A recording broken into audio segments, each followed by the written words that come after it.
Following problem would be the limit as x approaches -2. So we create an imaginary intersection. The graph gradually, from the left side, gradually approaches the point which is -4. And from the right, it approaches same value. So what does this mean? So in this specific case, the limit of as x approaches -2 from the left side equals the limit as x approaches -2 from the right side.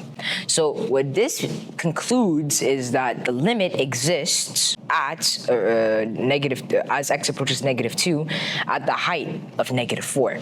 So this would be -4. All right. So now let's look at what the function is at 1. So at f of 1, we see that it's at 2. 2 is not the answer. At the height of 2, there is a hole. And a hole does not exist on the function. Though the limit might exist, function at that point doesn't exist. We see it at the height of roughly -3. F of 1 would be equal to -3. The limit as x approaches 1 of f of x. So let's look at this. So again, we have our imaginary intersection line. Let's look at the function from the left and right side. So from the left side, the function approaches -3. While from the left side, the function approaches 2.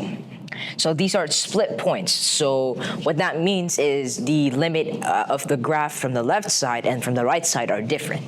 So essentially, the limit does not exist.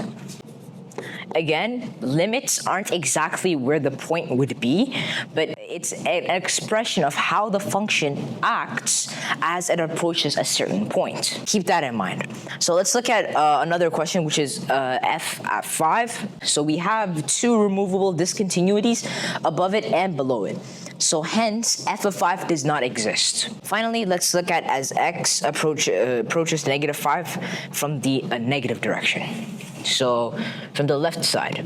So as you can see, as the limit approaches x equals -5, it gradually approaches the value or height as at 3.